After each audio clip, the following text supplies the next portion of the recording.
नमस्कार। प्रादेशिक समाचार के साथ मैं पूनम किरकेट्टा। पहले मुख्य समाचार। प्रधानमंत्री ने केंद्रीय सतर्कता आयोग के नए शिकायत निवारण पोर्टल का किया शुभारंभ। भ्रष्टाचार के खिलाफ एक निर्णायक लड़ाई का किया आह्वान। ईडी के समन पर मुख्यमंत्री ने केंद्र पर लगाया संवैधानिक संस्थाओं के दुरुपयोग का आरोप, गिरफ्तार करने की दी चुनौती। केंद्रीय वित्त मंत्री ने की कोयला खदानों की बिक्री की छठी नीलामी की शुरुआत, सभी संभावित बोलीदाताओं से नीलामी में भाग लेने का आग्रह। और केंद्रीय शिक्षा मंत्रालय ने राष्ट्रीय साधन सहयोगिता छात्रवृत्ति योजना की अंतिम तिथि बढ़ाई, इस महीने की 15 तारीख तक कर सकते हैं आवेदन। और अब समाचार विस्तार से। प्रधानमंत्री नरेंद्र मोदी ने कहा है कि भ्रष्टाचार के खिलाफ निर्णायक लड़ाई का समय आ गया है। उन्होंने कहा कि भ्रष्टाचार एक बहुत बड़ी बुराई है और देश को इससे दूर रखना होगा। श्री मोदी ने नई दिल्ली में केंद्रीय सतर्कता आयोग सीवीसी के सतर्कता जागरूकता सप्ताह कार्यक्रम को संबोधित किया। श्री मोदी ने केंद्रीय सतर्कता आयोग के नए शिकायत निवारण पोर्टल का शुभारंभ किया। इस पोर्टल के माध्यम से लोग अपनी शिकायत के बारे में हुई प्रगति की जानकारी प्राप्त कर सकेंगे।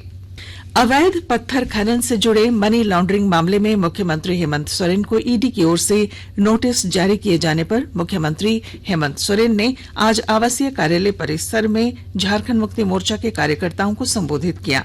मुख्यमंत्री ने केंद्र पर संवैधानिक संस्थाओं के दुरुपयोग का आरोप लगाया। शक्ति प्रदर्शन के दौरान उन्होंने केंद्रीय जांच एजेंसी ईडी को गिरफ्तार करने की चुनौती दी। इधर जेएमएम के केंद्रीय महासचिव सुप्रिया भट्टाचार्य ने प्रेस वार्ता में कहा कि मुख्यमंत्री द्वारा ईडी को अपने कार्यक्रम से अवगत करा दिया गया है। पार्टी और मुख्यमंत्री इस मसले पर विधिक सलाह ले रहे हैं। खूंटी के उलिहातू में 15 नवंबर को राष्ट्रपति द्रौपदी मुर्मू के आगमन को लेकर तैयारियां तेज हो गई हैं। भगवान बिरसा मुंडा के वंशज समेत स्थानीय ग्रामीण सौंदर्यीकरण और साफ सफाई में जोर शोर से जुटे हैं। दीवारों पर भगवान बिरसा मुंडा की जीवनी को पेंटिंग के माध्यम से दर्शाया जाएगा। रंग रोगन, टाइल्स, मार्बल्स समेत विद्युत सज्जा का भी कार्य तेजी से किया जा रहा है।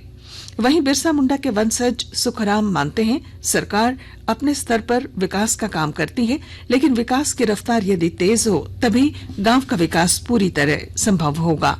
एक सवाल के जवाब में जनजातीय मामलों के केंद्रीय मंत्री अर्जुन मुंडा ने कहा कि जनजातीय गौरव दिवस उलिहातू में मनाए जाने को लेकर सभी तैयारियां की जा रही हैं। यह हम सब के लिए गौरव की बात होगी कि राष्ट्रीय गौरव दिवस पर भगवान बिरसा मुंडा के जन्म स्थली पावन भूमि पर महामहिम राष्ट्रपति का आगमन। उपायुक्त शशि रंजन ने कहा कि आगामी 1 वर्ष में उलिहातू समेत आसपास के सभी ग्रामवासियों को घर घर नल से जल के माध्यम से पानी मिलेगा। साथ ही उलिहातू को पर्यटन स्थल के रूप में विकसित किया जाएगा। नगर निगम चुनाव को लेकर हजारीबाग में तैयारियां शुरू हो गई हैं। दिसंबर के आसपास चुनाव कराने को लेकर राज्य निर्वाचन आयोग के संकेत के बाद प्रारंभिक तैयारी की जाने लगी है। प्रशासनिक स्तर पर चल रही तैयारियों में अब तक निगम क्षेत्र में मतदान केंद्रों का सत्यापन कर लिया गया है। मतदाताओं की संख्या में वृद्धि को देखते हुए मतदान केंद्र की संख्या भी बढ़ा दी गई है। अब 156 मतदान केंद्र बनाए गए हैं। वहीं मतदाता सूची का विखंडन कार्य भी हो गया है। बताया गया है कि मतदाता सूची का अंतिम प्रकाशन 4 से 5 नवंबर को कर दिया जाएगा। साहिबगंज जिले में आपकी योजना आपकी सरकार आपके द्वार कार्यक्रम के तहत 6 प्रखंडों और नगर परिषद वार्ड नंबर 13 में शिविर लगाया गया। प्रखंड स्तर के पदाधिकारी और पंचायत स्तर के जनप्रतिनिधियों ने कार्यक्रम का शुभारंभ किया।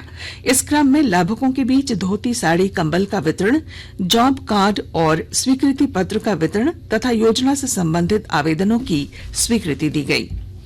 आकाशवाणी के ताजा तरीन समाचारों के लिए आप हमारी वेबसाइट newsonair.com पर लॉग ऑन कर सकते हैं।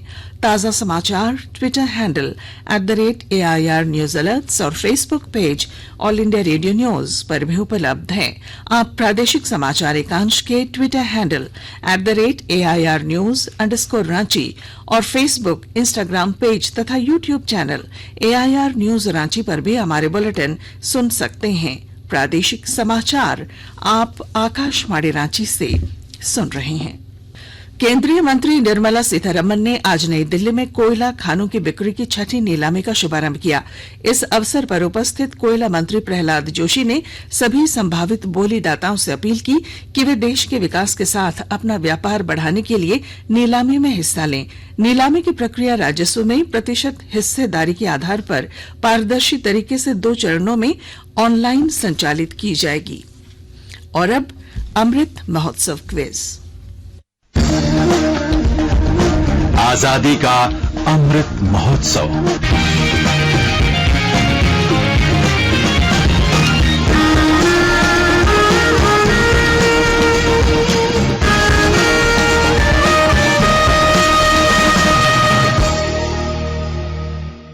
देश के 75वें स्वाधीनता दिवस समारोह के उपलक्ष्य में आजादी का अमृत महोत्सव के अंतर्गत प्रादेशिक समाचार एकांश आकाशवाणी रांची द्वारा स्वाधीनता संग्राम और उसके गौरवशाली इतिहास पर 18 अगस्त 2021 से साप्ताहिक अमृत महोत्सव क्विज का शुभारंभ किया गया है।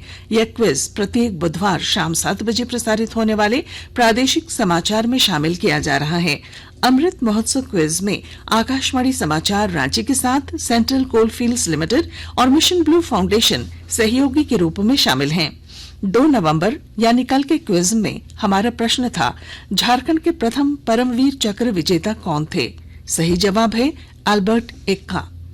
इस प्रश्न का सही जवाब भेजने वालों में आज के लकी विजेता हैं न्यू पारासोली डोरंडा रांची के मोहम्मद मोहसिन जी, आपको बहुत बहुत बधाई। आपको आपका प्रमाण पत्र और पुरस्कार जल्द भेजा जाएगा। शिक्षा मंत्रालय ने राष्ट्रीय साधन सह योग्यता छात्रवृत्ति योजना NMMSS की अंतिम तिथि बढ़ा दी है। योग्य आवेदक इस महीने की 15 तारीख तक आवेदन कर सकते हैं। मंत्रालय ने कहा कि जिन छात्रों के माता पिता की सभी स्रोतों से आय 3,50,000 रुपए प्रति वर्ष से अधिक नहीं है, वे छात्रवृत्ति प्राप्त करने के पात्र हैं। सरायकेला खरसावां जिले के व्यवहार न्यायालय में 12 नवंबर को राष्ट्रीय लोक अदालत का आयोजन कर लंबित मामलों का निष्पादन किया गया। नालसा न्यू दिल्ली और झालसा रांची के निर्देश अनुसार व्यवहार न्यायालय में जिला विधिक सेवा प्राधिकार सरायकेला द्वारा राष्ट्रीय लोक अदालत को लेकर संबंधित विभागों और बैंक के अधिकारियों की बैठक हुई। जिला एवं सत्र न्यायाधीश विजय कुमार ने सभी संबंधित विभागों और बैंक के अधिकारियों से अधिक संख्या में वादों के निष्पादन की दिशा में प्रयास करने को कहा। गुमला जिला मुख्यालय स्थित इंडोर स्टेडियम का आगामी 15 नवंबर को उद्घाटन किया जाएगा। साथ ही बैडमिंटन टूर्नामेंट का भी आयोजन किया जाना है। इसे लेकर जिला उपायुक्त सुशांत गौरव ने इंडोर स्टेडियम और निर्माणाधीन बैडमिंटन कोर्ट का औचक निरीक्षण कर अधिकारियों को आवश्यक निर्देश दिया। दुमका जिले के जामा प्रखंड के रांगा गांव में कृषक गोष्ठी का आयोजन किया गया। गोष्ठी में परियोजना निदेशक डॉक्टर देवेश कुमार सिंह ने रबी फसलों में लगने वाली कीट की बीमारी के बारे में बताते हुए विभाग में चल रही योजनाओं की जानकारी दी। डॉक्टर शैलेंद्र मोहन वैज्ञानिक ZARS ने उपस्थित किसानों को मिट्टी में उपलब्ध पोषक तत्व और पौध में इसकी आवश्यकता के बारे में बताया। पाकुड़ जिले में पुलिस ने डकैती और लूटपाट की घटना का खुलासा किया है। हिरणपुर थाना क्षेत्र में हाथीगढ़ पेट्रोल पंप और महेशपुर थाना क्षेत्र के अमलागाछी स्थित क्रशर यूनिट के कार्यालय में डकैती और लूटपाट में शामिल 2 अपराधियों को गिरफ्तार कर लिया गया है। उनके पास से घटना में इस्तेमाल हथियार भी बरामद किया गया है। पुलिस अधीक्षक हृदय P जनार्दनन ने बताया कि गिरफ्तार अपराधी के खिलाफ अलग अलग थानों में पहले से ही 9 मामले दर्ज हैं। और अब बुलेटिन के आखिर में मुख्य समाचार एक बार फिर। प्रधानमंत्री ने केंद्रीय सतर्कता आयोग के नए शिकायत निवारण पोर्टल का किया शुभारंभ। भ्रष्टाचार के खिलाफ एक निर्णायक लड़ाई का किया आह्वान। ईडी के समन पर मुख्यमंत्री ने केंद्र पर लगाया संवैधानिक संस्थाओं के दुरुपयोग का आरोप, गिरफ्तार करने की दी चुनौती। केंद्रीय वित्त मंत्री ने की कोयला खदानों की बिक्री की छठी नीलामी की शुरुआत। सभी संभावित बोलीदाताओं से नीलामी में भाग लेने का आग्रह। और केंद्रीय शिक्षा मंत्रालय ने राष्ट्रीय साधन सह योग्यता छात्रवृत्ति योजना की अंतिम तिथि बढ़ाई।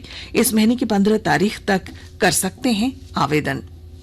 और इसके साथ ही आकाशवाणी रांची से प्रादेशिक समाचार का ये बुलेटिन समाप्त हुआ। नमस्कार।